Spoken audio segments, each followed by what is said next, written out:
Okay, this is the last lightning talk of the morning, of the day. So, I have another crazy idea. But this one I'm going to implement all the way. So, RAIDZ extension. The problem is, you have a RAIDZ pool with 4 disks in it, and you want to add a 5th disk. Has anyone had this problem? Perhaps for other numbers? Oh, wow. Okay. Yes, lots of people. Also reflected in when I tweeted about all the talks. This talk had like more than 10x the amount of engagement of any of the other tweets that I tweeted out about them. So yeah, I knew that people had this problem, but the response has been like overwhelming. So that's a great problem to have. How would we solve it? Well, so first I figured out, I thought about like how does a traditional RAID solve this problem? I didn't look at any products, so this is my speculation. So what we're seeing here is each column shows what's on that disk. Each row is one parity group. And I'm also indicating the parity groups by color, which totally didn't come out on this one, so you might have to look over there a little bit. The idea is you add a new disk, this black one, and we're going to reflow the data across it. So like block 4 gets moved from the second row up to the end of the first row, and then you could like repopulate the parity for that new row with 1, 2, 3, 4. And then similarly, like 5 and 6 gets moved to the beginning of that, and 7 and 8 get shifted up there. It's kind of like you take a text editor and you like change the number of columns in your text editor, and it reflows all the text across that. Okay, so how can we do this with the RAIDZ? With RAIDZ, we don't know where the parity is, unless we go traverse all the block pointers, which I didn't want to do. So what we're going to do with RAIDZ is reflow all the data by essentially like, we're going to reflow all the data, ignoring where the parity is, because it doesn't actually matter. So like in this example, we take, I've marked which blocks are parity, but it doesn't really matter. So we take block 5, we move it up to the new disks, and then 6, 7, 8 get shifted over, 9 and 10 get shifted over there. So this involves like rewriting all the data in your pool, but at the end of the day, you don't need to know where the parity is. You don't need to know where the block boundaries are. You don't need to know the checksums of anything. So we can do all this using the just using the space map information. So the space maps tell us what's allocated and what's free. So we only actually have to move the data that's allocated if we want to. So in this example, like 11 through 16 are not allocated, so we don't have to copy them, but we're still like logically kind of renumbering all the space on all the drives. Because this is kind of tricky, are there any questions? Did this make sense to people? I know there's questions about like, how do you do this, et cetera, I'm gonna get to that, but like the fundamental idea, yeah, Sasha. Okay. If you want to poke holes in it, wait till the end, but if you didn't get what I said, then questions now, please. Okay, great. Right, this is just what I said. Right, so the key thing that makes this possible is that each logical stripe, which I'm indicating here with the colors, is independent. So like, if I move this, unfortunately you can't see here, but 5, 6 is like one logical block. 5 is the parity, 6 is the data. We can move that up here, and then like, doesn't matter what's surrounding it, because the parity is total, the parity of the data all come together in RAIDZ. And redundancy is still preserved. So I've kind of like reshuffled all this stuff, but the key thing is that every logical stripe, each of its sectors ends up on a different disk, right? They start on a different disk and they end up on a different disk. So like 5, 6 here, they're ending up on different disks, but you never end up, you can never end up where like, I took this block, 7, 8, 9, 10 is one logical block. It ends up on 4 different disks there. You never end up with like 7 and 8 above and below each other on the same disk. That would be a big problem. Because we need to know that like if any one disk fails, it's only taking out one sector from each logical stripe. So if you wanted to do like contraction, I mean there's a lot of problems with that, but contraction couldn't work this way because like then you would have to put two sectors on the same physical device. So we saw what happens with the old data. It gets all shuffled around. But what about newly written data? So in this example, same example, but now I'm going to consume some of that free space by writing this green block. Well, now we know that the physical stripe width is 5 disks wide. So I can write using that new stripe width. So here, like I have 4 blocks, 4 sectors of data, 1 sector of parity. I can spread them across all 5 disks here, which is different than these other cases. So the new,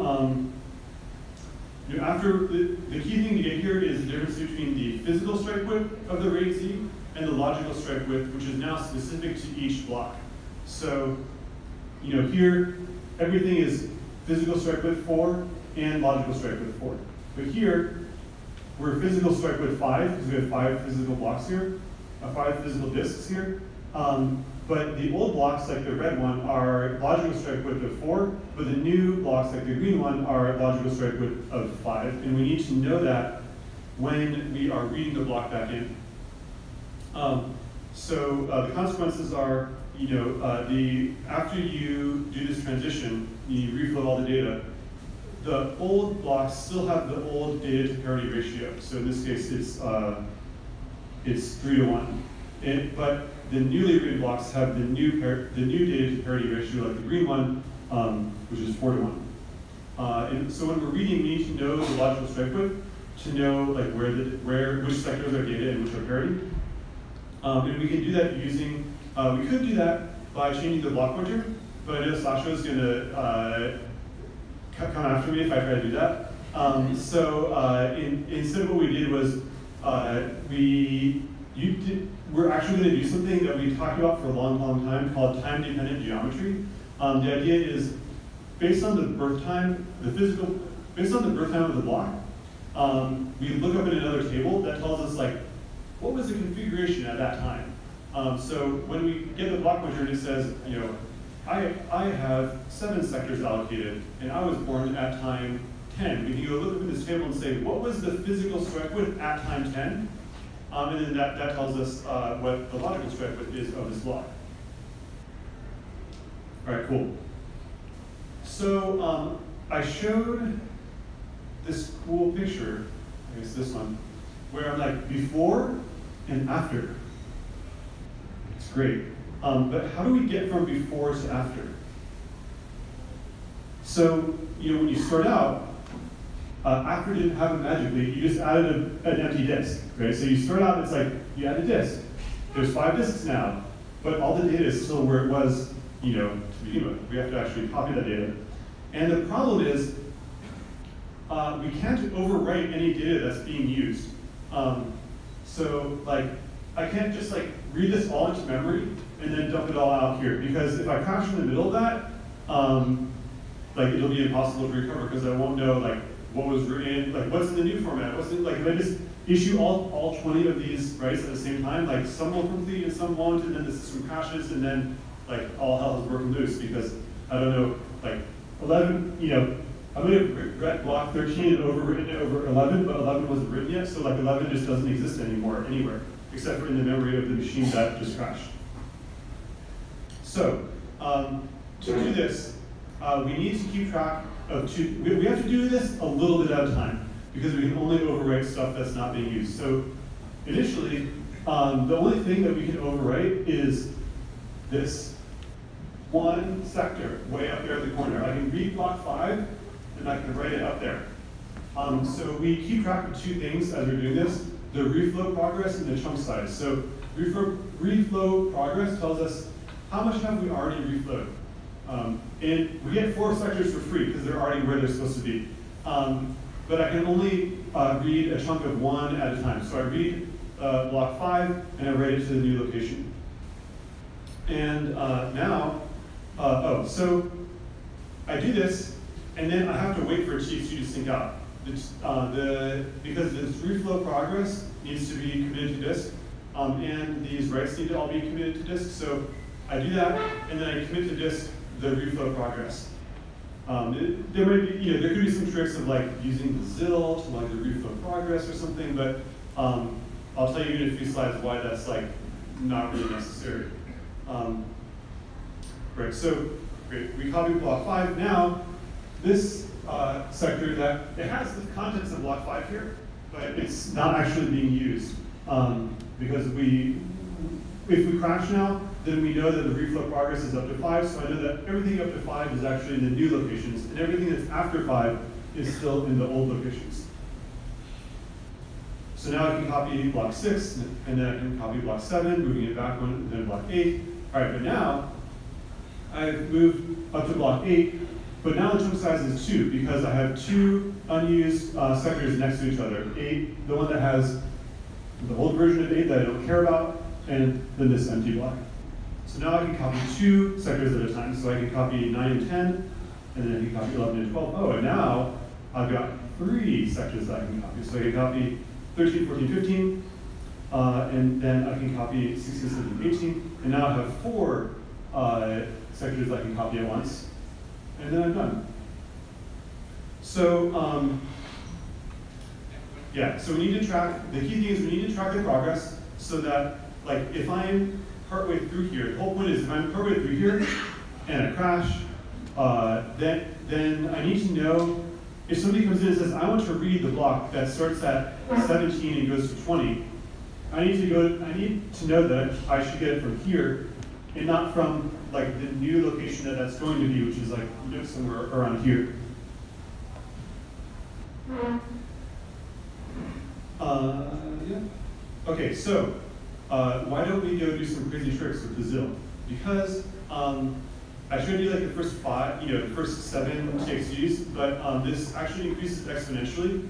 You saw kind of the start of that at the end, because if I had spent the time to make a bigger chart here, you'd see that like eventually the chunk size will become larger than the stripe width, and then like every chunk I'm able to add a whole bunch more space to it. So it increases exponentially. So you're talking about like if you have a terabyte and you need to reflow, it's going to take 186 TXGs, but like reading and writing a terabyte is going to take a while as well. So in practice, I'm pretty sure that this is not going to be a practical problem. Like you'll see that it starts off slow, but after you've gone through like 100 TXGs, then you're definitely going to be throttled by the bandwidth of the disks rather than TXGs.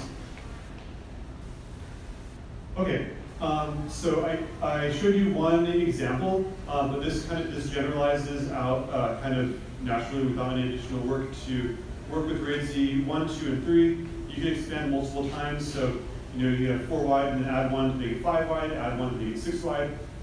Keep track of, as I said, the time-dependent geometry that tells you like when you made each of those transitions, so that you know what the actual layout is. As I mentioned, the old data has the old data to parity ratio, and the new data has the new data to parity ratio. One other trick, one other requirement here is that everything has to be healthy when this is in progress. So if we, by healthy I mean all the disks have to be there. If one of the disks fails, then it's okay. We can do the resilver.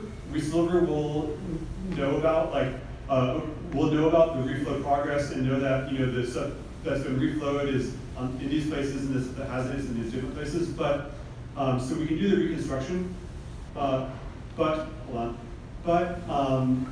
we can't continue reflowing until you do the reconstruction. Because if we continue reflowing, then you might end up in a case where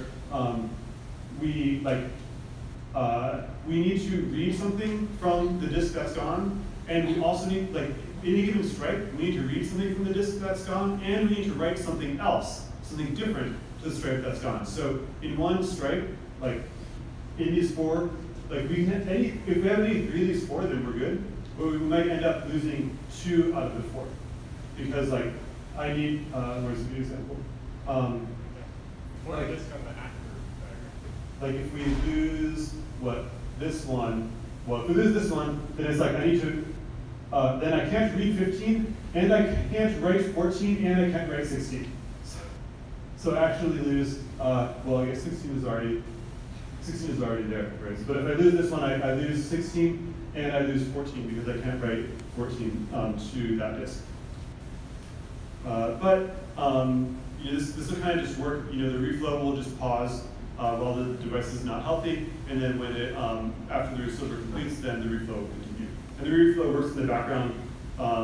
Works with like you're doing reads, writes, snapshots, etc., etc. We don't use RAIDZ at Delphix. This work is sponsored by the FreeBSD Foundation with financial support from IX Systems and other donors. So I wanted to definitely thank them for making this work a priority and for collaborating between the nonprofit FreeBSD Foundation and Delphix and IX Systems to make this happen. Steps. This is a sneak preview. The high-level design is complete. All the stuff that I talked about is like that's solid. The detail, I'm working on the detailed design. There's a bunch of like nitty-gritty like blocking details because while you're in the middle of this, people can be like reading and writing and all that stuff. So we need to have blocking to ensure that like moving, like the reflow progress moving forwards doesn't happen like while you're in the middle of trying to read from something that's like whose state is changing as a result of the reflow progress. I have written 0 lines of code, but this is kicking off. We just kicked this off in the past month, so expect significant updates on this at BSDCan and at next year's Dev Summit. Hopefully, we will have a live demo. Okay, questions? Somebody, okay, you're gonna hold your question, Alan? Yeah. Okay, Mark? So when you say it's in the background, I assume you use the background in sync context? No.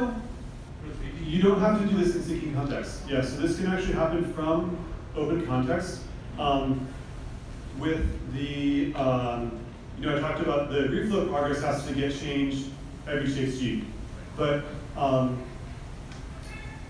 like in this example, it's kind of trivial because we're only doing one sector at a time, so like it doesn't matter. But like once you get past the initial ramp up, then the amount that you're allowed to copy in a TXT is like gigabytes or terabytes. So an open context thread can be working on reading and writing all the data, and syncing context doesn't have to care about it because basically we're gonna have this huge region, like this huge. Here it's just 3 sectors, but we're gonna have this huge like white unused. Unused region, and we can do whatever we want to that.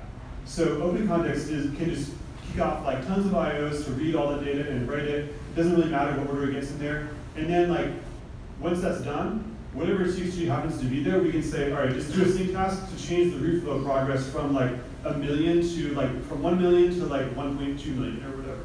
Okay, I guess you're right. That is unused disk. Yeah. Yeah. And once you get to that point, you can also kind of stage things more so it's like, okay, instead of doing, I don't actually have to kick off like the whole terabyte of IO, even though I could, I'll just kick off the beginning of like the first, gigabyte. When that gigabyte finishes, then I can update the reflow progress, and then that will also update the chunk size, and that is happening asynchronously. So like, once you get going, nothing's actually waiting for anything, even waiting for TXTs to sync. You can continue on as it goes. So right on that slide there, if disk 4 dies, have you lost 2 vectors in the same strike? Yeah, that is a good point. I think that can only happen when the block size is less than the strike rate. Yeah, no, that's definitely a good point. Like the first couple LBAs of the disk, but yeah, so like the same thing occurs here, right? Where 7 and 10 are on the same. 7 and 10 are on the same disk. Yeah, that's a good point. I will have to think some more about that. I think it can only happen until your block. Yeah, it only happens at the very beginning. Yeah. So probably I will have to think some more about the design and add some more special cases. Thanks a lot for bringing that up. I should have mentioned, like, that's one of the reasons that I wanted to give this talk was to get feedback from folks on both on like, does this do something useful? Like, are there additional things that we'd like to do as well as like poking holes in my design? So thank you very much. I will rethink that and expect an update at the next conference. Yes? Is it always necessary to actually reflow it all? So if your data moves around enough, it'll eventually reflow itself. If you have that look up table, find out the state of the universe on every level anyway, you can add this and let your data snapshot. Yeah, so the question was, like, couldn't we just leave it like this, and then as we read it, as we write stuff, then like there's probably some free space here, right? Like there's some free space here, right? So like 11 to 15 are free. Why don't we just maybe that's not using that. But like, why don't we just leave stuff as it is originally, and then write stuff to the new full stripes? The problem is you might be able to do that in some very, very special cases with a lot more crazy logic. But like in the general case, like everything can be allocated, right? Like you could have a situation like this where it's like every sector is allocated, and then you add a bunch of sectors here. Like I don't even know what you do. Like you in the normal RAIDZ way of thinking of things, like we number the sectors 1, 2, 3, 4, 5, 6, 7, 8, 9, 10. So like now I have maybe this block is 5, 6, 7, 8, 9, 10, but now I have like a 3 sector in the middle of it. Like even if I could figure out some way to keep track of that, I can't use it, right? Because all this is on the same disk. So if I write stuff there, there's no redundancy. And I wanted to come up with something that would work. I mean, like if you're adding space, if you're adding disks, it's probably because you're using all the space that you have already. So the special case where it might be able to make it work is probably not practically when people are doing this. And it would be a lot harder to reason about like the available space. So yeah, sorry. You mentioned adding multiple disks over time. Once you added a second disk, I saw some examples where there was additional padding. Would you be able to use that padding once it was 2 disks wide? Or more? I mean, I'm imagining someone who's done it 5 times. Would you be able to use that padding? The padding you're talking about is Block 16. Like, yeah. But now you have another drive, and now you have another one, and another one. Now you may have another. So no, that padding is, well, okay, so the padding is due to round up to p+1. So in RAIDZ, you have to round up to, your allocation has to be rounded up to a multiple of the number of parity disks plus 1. So like in this RAIDZ 1 example, you have to round it up to a multiple of 2. The existing blocks, they're still allocated the same size. So like when we reflow, you can't change that. New blocks will be allocated, like new blocks also have to conform to this requirement of multiple of p+1. But like the logical stripe width is different, so like which sizes require padding will change slightly. But yeah, you still have to do that. Well, I'll see if somebody asks a question, which leads me to add an asterisk to that. I have a follow-up. Okay. Could you convert from RAID 1 to RAID 2? All right, thank you for asking the natural follow-up question. Can you convert from RAIDZ 1 to RAIDZ 2 or 3, like adding more parity? So that's not part of the scope of this project, but it is a very natural extension of this. However, there's 2 caveats. One minor one, which is the allocating a multiple of p+1 now kind of has to go out the window. And we would probably have to find some other way of like charging for this space. I think that's something that is totally doable. We just have to do some measurements to make sure it's not actually too onerous. Or like to make sure that the amount of space that we're talking about isn't so much that it will actually confuse people. But the other big caveat is, just like this, when we reflow, we're not changing any of the existing blocks. Like the existing blocks still have the same data to parity ratio. They still have everything is the same. That would be the same if you switch from RAIDZ 1 to RAIDZ 2, where the existing data would still only have 1 parity sector. And that's a lot harder to swallow when you're adding redundancy and you're saying, great, I want to add a disk. So that now if 2 disks fails, I'm okay. But you're really not okay because all your old data can only survive 1 disk failing. So we would need some mechanism to essentially like rewrite all the old data, which I think would be possible, but it would be operating at kind of a different level. Like you can't do that through this SPA level view of things. We would have to actually go through the DMU and like rewrite all, like dirty all the data and have it get rewritten, and like have that work with snapshots, et cetera, which I think is like theoretically possible, and I think that might be the subject of like future extensions on this. It's definitely been a requested feature. Same thing with converting mirror to So the question is, could you convert a mirror to a RAIDZ? I think that would be theoretically possible,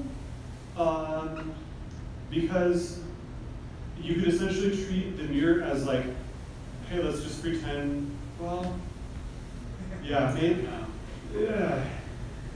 You probably could, but it's going to come with a bunch of caveats. It's not going to be as natural as this is, for sure. Yeah. Would there be, is there any plan to add functionality to add like multiple disks at once?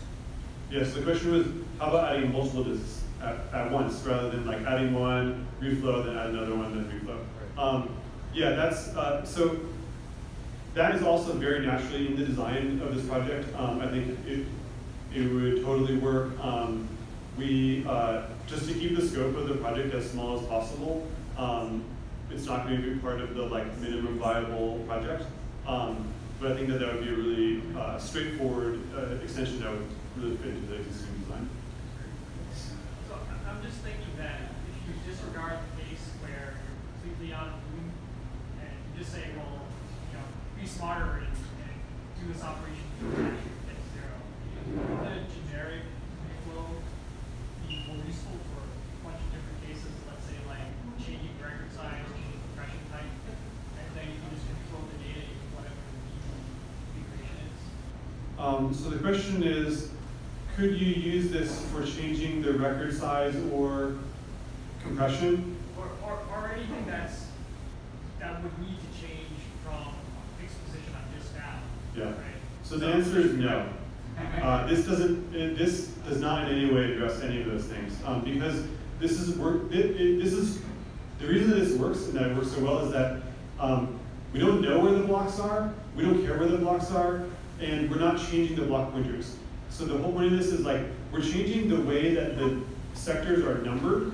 So when you go to say like read block, like read from offset 11, like here, read from offset 7 through 10. In the old way, it meant read 7, 8, these 4. And in the new way, it means read these 4, which happen to have the same data after I went and rewrote it. But the size of that block is still 4, right? And I didn't change the compression, I didn't change the block pointer, I didn't change the record size. Like all that stuff is would require much more intensive surgery of the on-disk format. Yeah, I'm just suggesting that if you do, it has both benefits. Yeah, sure. If somebody wants to do that, that's great. It's totally worth logging onto this. Yeah. Actually, let me go. I think in the back you have your hand up over there. Yeah. So I want to continue previous question about having the same ghost drive on the same disk. So I don't think that will be a common case in the beginning. So every time when you copy partial part of the large ghost drive, there's a possibility you will end up having that large ghost drive on the same disk. So I think that you probably need to know where a large ghost drive are and that kind of problem. Yes, I think the point was that this problem where like 7 and 10 are both on the same disk can occur even when the chunk size is much larger. Because you don't know what the alignment is and you don't know where the blocks are, or like you don't like. I illustrated where the block, where the logical stripes are here, but we don't actually know where they are when we're moving stuff. And so you could end up with the same case there. I think that's true. I think that's true, but once you get further along, like so, for example, here, even here, yeah. So once you get further along, then we do actually have all the copies that we need. We just haven't, like, I just didn't think about recording it. So like here, if we lose this disk, we lose 14 and 16, but we actually have another copy of 14 over here. And that's going to be like more true as the gap increases. But we do need to take that. You're right that it could still land in the same column, and we would need to take that into account and solve that as well. The complexity there is going to be that you're going to be touching all of that data pretty soon, and that might break it. Yeah. So like the gap, essentially the chunk size, we'll have to subtract from the chunk size that I've shown here. We'll have to subtract like one width of however many disks there are to make sure that we don't overwrite something that we're actually going to need. Like here, where it's like, oh, we might need 14 in case we lose this disk. We need to make sure that we don't overwrite 14 until we're sure that this has been moved to this new location as well. Is this a follow-up or a different question? Well, it's kind of a all right, let me go to. Yeah. So a couple of like space accounting and allocation questions. So I guess for allocation, whenever you allocate, depending on what the before progress, and if you're allocating to a section which is after or before you're going to allocate things. So the question was like, when we're in the middle of the reflow, are you allocating with the old or the new logical stripe width, and or both, depending on where you're allocating. So in order to avoid complications and make the time-dependent geometry work, I'm just going to keep allocating with the old logical stripe width while the reflow is in progress.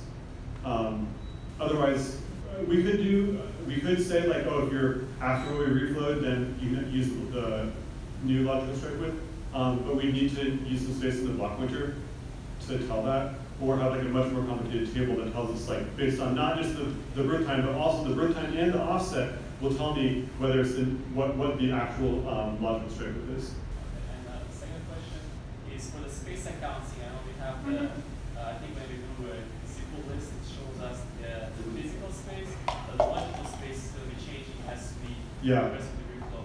Yeah. So this is RAIDZ deflation. If you've ever seen that's the logic that you're talking about. So we keep track of like the expected ratio, the expected data to parity ratio, essentially, and like in ZFS list, it factors that in. So it tells you like, oh, you've written like you have a terabyte file, it's using a terabyte, even though it's actually we've allocated more space.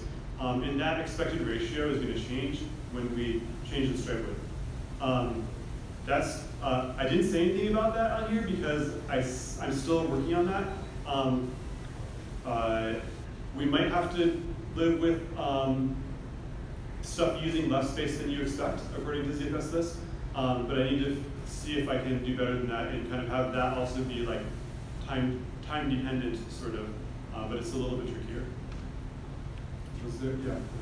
So the chunk size will grow exponentially. Do you see any potential problem with affecting things? Sorry, I didn't hear. Is there a problem with? The chunk size will grow exponentially over time. Yeah. Do you see any potential conflicting things in that range? Oh, so the question was like, as we progress and the chunk size grows exponentially, like what if some reads come in? There's like multiple places that we could read it from, like other conflicts. Yeah, so as the chunk size grows, this is getting into like the runtime blocking issues, I think, where we need to know like how much progress has been made, and we might want to know how much progress has been made, like in memory, as opposed to what's been actually synced to the TXG yet. So yes, there are definitely potentials for conflict, and those need to be resolved with proper locking. That is, I thought, was the last part of the design that I needed to finalize, but I need to also consider this while we're in the middle of moving it and two things are on the same disk. Sasha, did you have another question?